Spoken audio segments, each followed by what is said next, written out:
하나님, 오늘도 우리에게 당신의 말씀을 내리워 주셔서 감사합니다. 하나님이 놀라운 은혜를 우리가 가벼이 여기지 않도록 인도하여 주옵소서. 하나님, 그래서 우리 마음 안에 있는 두려움과 걱정과 근심, 그리고 재물을 사랑하는 마음, 쾌락을 즐겨하는 마음을 다 몰아내게 하시고 오직 이 시간 믿음으로 주의 말씀을 잘 듣게 하여 주옵소서. 예수님의 이름으로 기도합나이다. 아멘. 찬송가 204장 하겠습니다. 찬송가 204장입니다.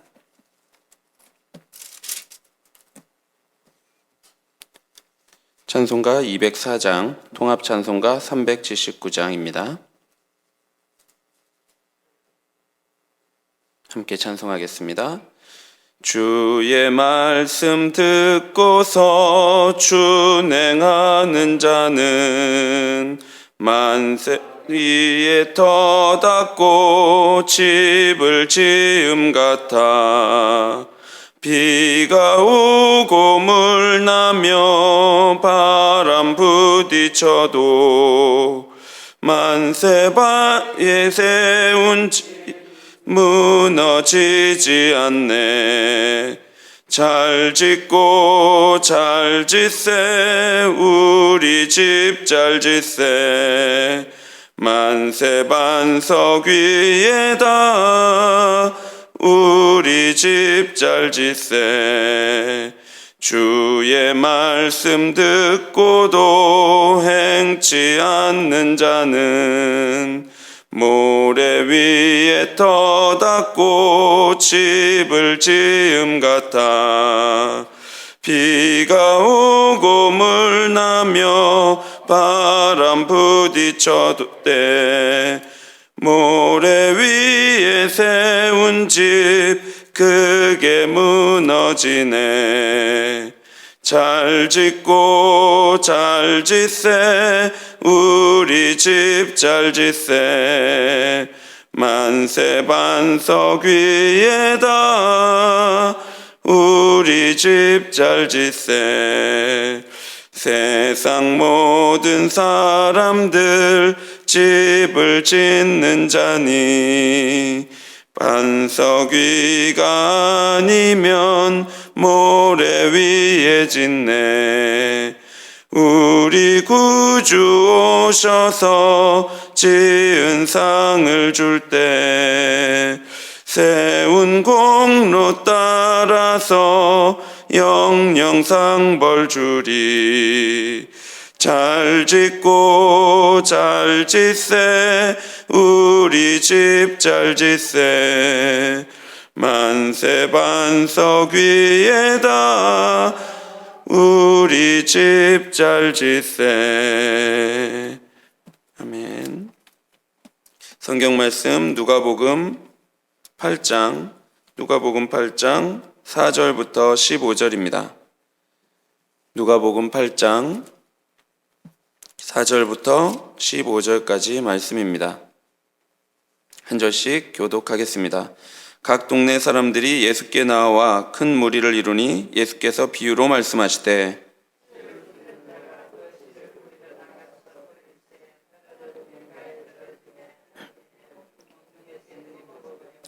덜어는 바위에 떨어짐에 싹이 났다가 습기가 없으므로 말랐고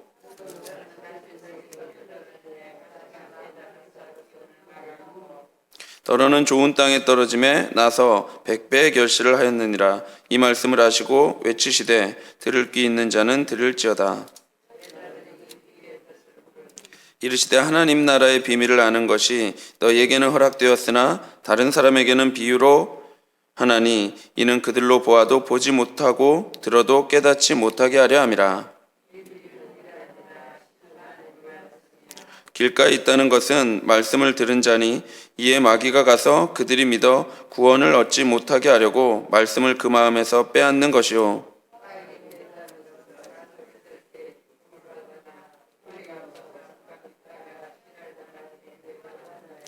가시떨기에 떨어졌다는 것은 말씀을 들은 자이나 지내는 중 이생의 염려와 재물과 향락의 기운이 막혀 온전히 결실하지 못하는 자요. 좋은 땅에 있다는 것은 착하고 좋은 마음으로 말씀을 듣고 지키어 인내로 결실하는 자니라. 아멘. 예수께서는 각 성과 마을을 두루 다니시면서 하나님 나라의 복음을 선포하셨습니다. 예수께서 그렇게 말씀하실 때에 각 동네 사람들은 예수님께 나와서 큰 무리를 이루었습니다. 이렇게 큰 무리가 예수님께 나왔을 때 예수님은 한 비유를 말씀하셨습니다. 예수님은 공생의 기간 동안 하나님 나라를 선포하시면서 많은 비유로 사람들을 가르치셨습니다. 예수님의 비유는 특별한 지식이나 어휘를 배운 학식 있는 자들만이 이해할 수 있는 그런 어려운 비유가 아니었습니다. 예수님께서는 우리 주변에서 언제나 일어날 수 있을 법한 아주 친근한 소재를 사용하셔서 가르치기를 좋아하셨죠. 그렇다고 해서 예수님의 비유가 그렇게 단순하거나 쉽게 이해되는 것은 또 아니었습니다. 왜냐하면 예수님의 비유는 기존의 교훈들이 가르치는 그 통상적인 문법을 따르지 않았기 때문입니다. 예수님은 언제나 청중들이 예상하지 못하는 내용으로 그들을 도전하고 당황스럽게 만들었습니다. 그리고 새로운 관점을 갖기를 기대했죠. 왜냐하면 하나님 나라는 기존의 사고방식으로는 이해될 수 없기 때문입니다. 예수님은 하나님 나라의 새로운 관점을 열기 위해 많은 비유로 사람들에게 가르치셨습니다. 따라서 우리가 하나님 나라를 이해하기 원한다면 이 예수님의 비유 안으로 들어가야 합니다. 비유는 선뜻 우리들에게 생동감 있게 바로 전해지지는 않지만 그 비유 안으로 점점 들어가다 보면 이 생명력 있는 진리를 발견할 수 있을 것입니다. 인간의 논리적인 설명으로 다 할 수 없는 부분을 예수님은 비유라는 수사법을 통해 하나님 나라를 비추고 있습니다. 이 안에는 놀라운 보화들이 감추어져 있을 것입니다. 우리 모두가 그 보화를 찾으시고 이 시간 소유하게 되는 시간이 되기를 바랍니다. 본문의 비유는 땅에 씨를 흩어 뿌리는 농부에 대한 것으로 우리들에게 매우 익숙한 비유입니다. 5절에 보면 먼저 씨를 뿌리는 자가 나옵니다. 이 씨를 뿌리는 자가 나오고 이 씨를 뿌리는 자가 씨를 뿌리게 되죠. 오늘 비유의 핵심은 씨를 뿌리는 자가 이 씨를 뿌리러 나가서 그 씨를 뿌리는다는 데 있습니다. 이 씨앗이 어디에 떨어집니까? 6절부터 차례대로 보면 먼저 길가에 떨어진 씨는 새들이 먹어버리고요. 바위에 떨어진 씨는 싹이 나지만 습기가 없어서 말라버립니다. 가시떨기 속에 떨어진 씨는 가시 때문에 기운이 막혀서 자라날 수가 없습니다. 그러나 좋은 땅에 떨어진 씨는 100배의 결실을 맺게 되죠. 이후에 11절에 보면 이 씨앗의 정체가 밝혀지는데요. 이 비유에서 씨는 하나님의 말씀입니다. 여러분, 그렇다면 씨를 뿌리는 자는 누구이겠습니까? 이 씨가 하나님의 말씀이니까 이 씨를 뿌리는 자는 하나님이 됩니다.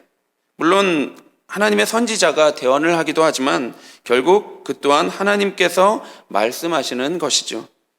하나님께서는 이처럼 언제나 우리에게 말씀하시는 분입니다. 창세기에 보면 하나님은 당신의 말씀으로 이 세상을 창조하셨습니다. 그리고 죄를 지은 아담을 향해서 여자의 후손이 뱀의 머리를 상하게 할 것이라는 약속의 말씀을 주셨죠. 그리고 하나님은 아브라함에게도 말씀하셨습니다. 너는 너의 고향과 친척과 아버지의 집을 떠나 내가 내게 보여줄 땅으로 가라. 내가 너로 큰 민족을 이루고 너로 복을 주어 내 이름을 창대하게 하리니 너는 복이 될지라. 이렇게 말씀하시죠.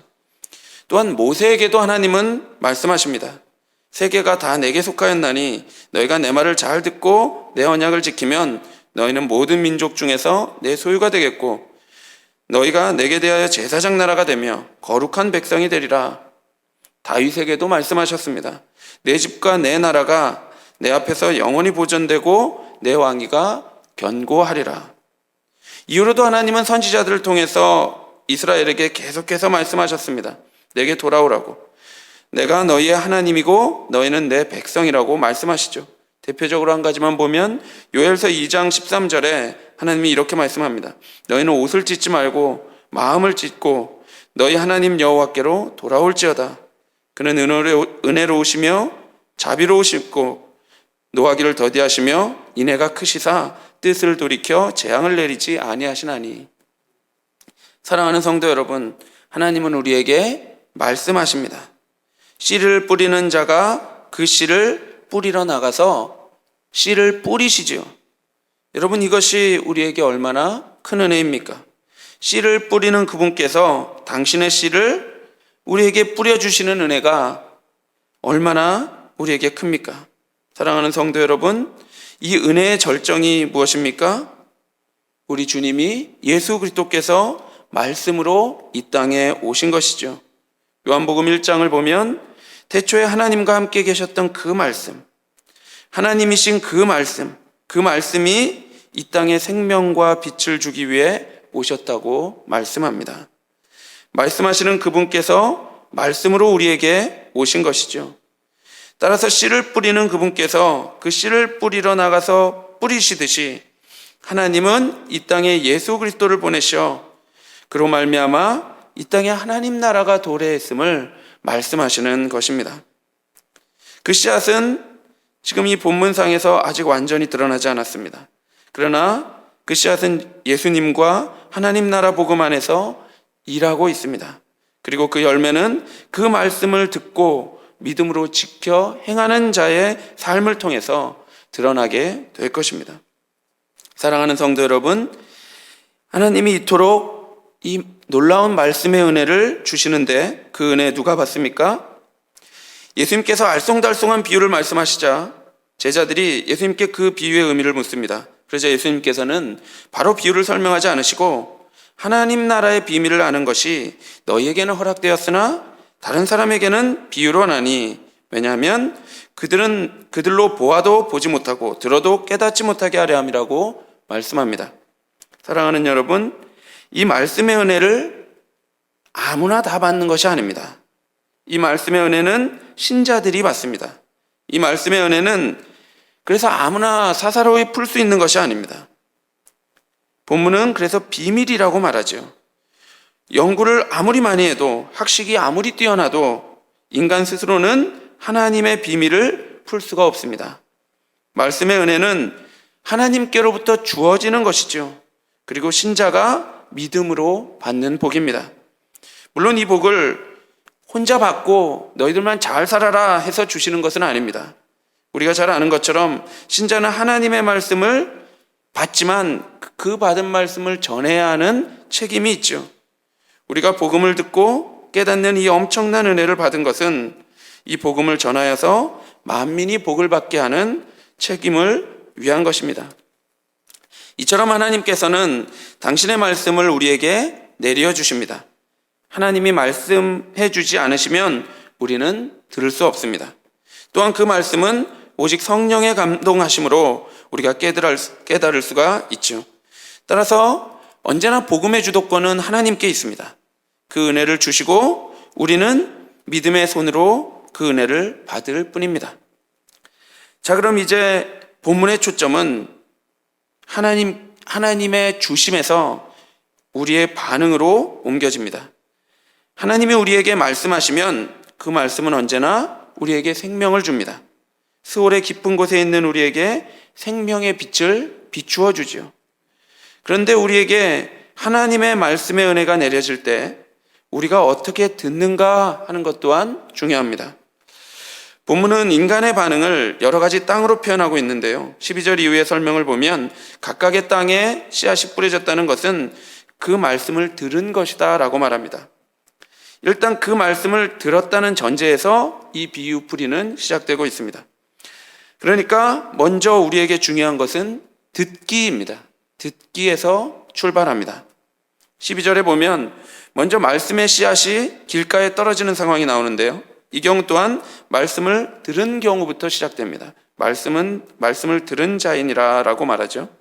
그러나 이 경우는 결실을 맺을 수 없습니다. 왜냐하면 말씀을 그 마음에서 빼앗겨 버리기 때문입니다. 5절의 비유를 보면 공중의 새들이 바로 마귀인 것을 알 수 있습니다. 이렇게 마귀에게 그 말씀을 빼앗겨 버린 경우는 말씀이 우리 마음에 심겨지지도 않습니다. 뿌려지기는 하지만 그 말씀이 심겨지지는 않습니다. 왜냐하면 그 전에, 심겨지기 전에 공중의 새들이 마귀가 그 전에 그것을 빼앗아 버리기 때문입니다. 그러니까 결실은 애초에 기대할 수가 없는 것입니다. 그러니까 우리가 간과하고 있는 것은 말씀을 듣는 이 순간이 하나님의 복을 마귀께서 빼앗겨 버릴 수 있다는 사실입니다. 이 순간에도 이 놀라운 복을, 하나님께서 우리에게 말씀을 내려주시는 이 복을 빼앗길 수 있다는 사실을 기억해야 합니다. 이 경우는 말씀의 씨앗이 우리 마음에 심겨지지도 않죠. 그러니까 교회에 나와서 말씀을 듣는데도 그 말씀이 처음부터 끝까지 놀랍게도 하나도 기억이 나질 않습니다. 그리고 내 삶에는 그 말씀이 아무런 영향도 주지를 못합니다. 왜냐하면 그 말씀이 애초에 심겨지지도 않았기 때문입니다. 따라서 사랑하는 성도 여러분, 우리의 듣기를 돌아봐야 합니다. 말씀의 은혜를 빼앗기고 있는 것은 아닌지 우리의 듣기를 돌아봐야 합니다. 따라서 하나님의 말씀이 선포되는 시간은 성도들이 가장 긴장해야 하는 시간입니다.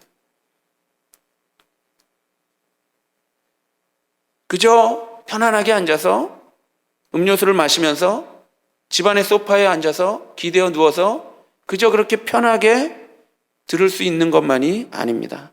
우리는 이 시간을 빼앗기지 말아야 하는 시간으로 늘 잘 지켜야 합니다. 우리의 생명이 피어나는 이 귀중한 복을 절대로 마귀에게 빼앗겨서는 안 되는 것입니다. 둘째로, 말씀의 씨앗이 바위 위에 있다는 것 또한 말씀을 듣기는 듣는 것입니다. 그리고 들을 때는 기쁨으로 받습니다. 이번의 경우에는 이 말씀의 씨앗이 심기어집니다. 그래서 싹도 납니다. 그래서 잠시 기쁨이 있죠, 우리에게. 그런데 그 싹이 났다가 습기가 없어서 말라버립니다. 왜냐하면 뿌리가 내리지 않았기 때문입니다. 뿌리가 내리기도 전에 이미 말라버리는 겁니다. 이는 우리의 마음에 말씀이 심기어지지만 시련을 당할 때 믿음이 말라버리는 것을 말하는 것입니다. 우리가 말씀을 받는 손은 앞에서 말씀드린 것처럼 믿음입니다. 그런데 환난과 박해는 우리에게 두려움을 줍니다. 이 두려움은 믿음 없음을 증거하는 것입니다. 왜냐하면 두려움은 우리가 하나님의 말씀을 믿음으로 지켜 행하는 것을 방해하기 때문입니다. 우리의 발목을 딱 붙잡습니다. 사랑하는 성도 여러분, 이건 제가 잘하는 것이지만 여러분, 우리가 너무 연약한 것을 자랑해서는 안 됩니다. 그것을 자랑 삼지 말아야 합니다. 내 안에 두려움을 방치해서는 안 됩니다. 나는 연약해서 그렇다 하고 그저 그냥 끝내버리면 안 됩니다. 우리 마음 안에 두려움이 큰데도 내가 연약한 걸 어쩌냐 하고 끝내버리면 안 됩니다. 두려움은 하나님의 말씀을 믿음으로 살지 못하도록 막지요. 그 말씀이 마음에 심기지만 두려움은 우리가 그 말씀을 실천하지 못하도록 합니다. 따라서 우리 마음 안에 두려움을 제거하셔야 합니다. 여러분, 우리 마음에 두려움이 크다면 그만큼 믿음은 작아집니다. 우리 마음 안에 반대로 믿음이 커진다면 두려움은 작아집니다. 따라서 우리는 말씀을 들을 때 믿음으로 들어야 합니다. 그렇다면 그 믿음으로 들은 말씀이 두려움을 이기게 할 것입니다. 셋째로, 말씀의 씨앗이 가시떨기에 떨어진 경우도 일단 말씀을 들은 경우입니다. 말씀의 씨앗이 우리 마음에 심기기도 했습니다. 그런데 이 말씀이 자라서 열매를 맺는데 방해하는 요소들이 있습니다. 그것은 가시들입니다. 성경은 그 가시를 이생의 염려와 재물, 그리고 향락이라고 말합니다.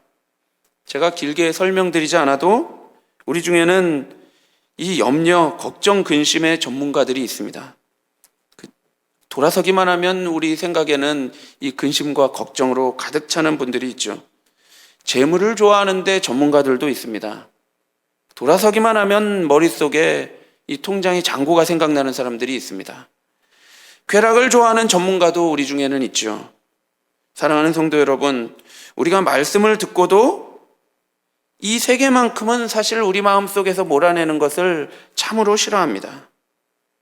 세상 사는데 근심이 없으면 내 삶이 당장이라도 무너질 것만 같죠. 내가 근심하고 걱정을 해야 이 삶을 붙잡을 수 있을 것 같습니다. 무너뜨리지 않을 수 있을 것 같습니다. 돈이 없으면 여러분 삶이 망할 것 같습니다. 그것은 세속이 우리에게 때때로 말하는 가르침이죠. 여러분, 쾌락이 없으면 아무런 낙도 없고 재미도 없을 것 같아요. 그러나 사랑하는 성도 여러분, 이것들이 하나님의 말씀의 씨앗이 우리 안에서 자라나는 것을 막는다는 것을 기억하십시오. 따라서 반드시 제거하셔야 합니다. 이것을 버리지 않고 나는 말씀을 듣는데도 이상하게 은혜가 없다 라고 말해서는 안 됩니다. 구조적으로 하나님 말고 다른 것이 우리 마음 안에 가득 차 있는데, 다른 것을 사랑하는 마음이 이 안에 가득 차 있는데 어떻게 하나님의 말씀이 우리 안에서 자라날 수 있겠습니까?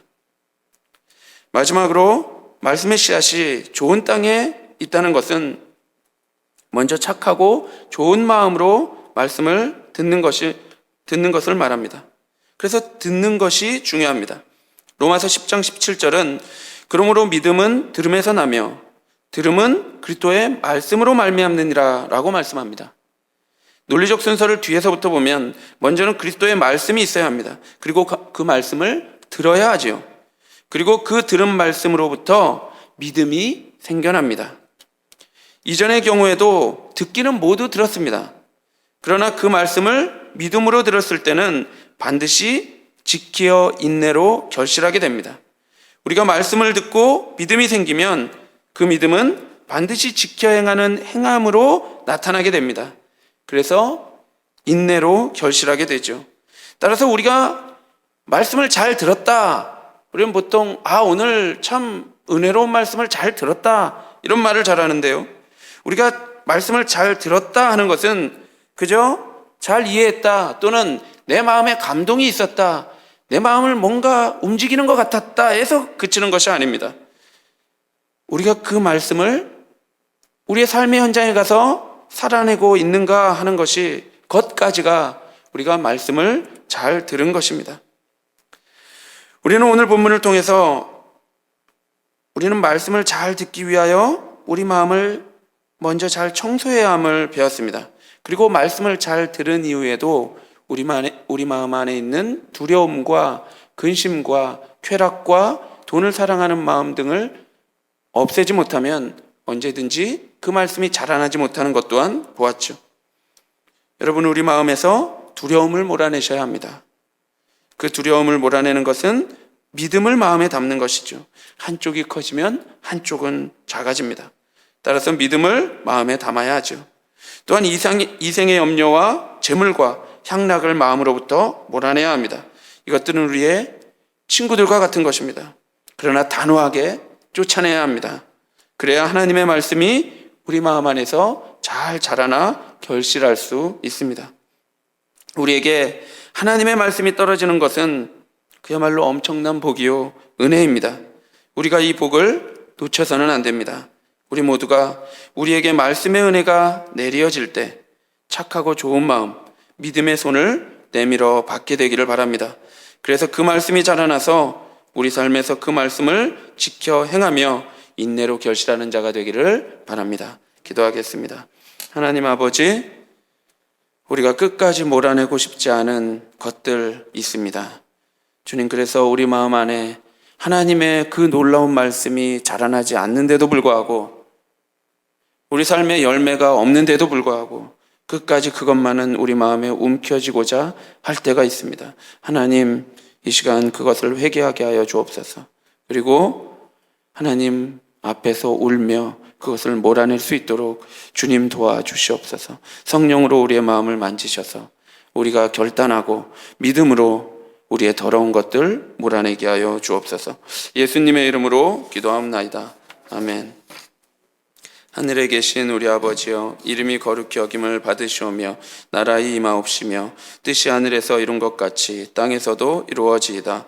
오늘날 우리에게 일용할 양식을 주옵시고 우리가 우리에게 죄 지은 자를 사하여 준 것 같이 우리 죄를 사하여 주옵시고 우리를 시험에 들게 하지 마옵시고 다만 악에서 구하옵소서. 대개 나라와 권세와 영광이 아버지께 영원히 있사옵나이다. 아멘. 말씀을 생각하면서 기도하시고 병중에 있는 성도들을 위해, 교회당 건축을 위해 송구 영신 예배를 위해 기도해 주시고 개인적으로 기도하시기 바랍니다.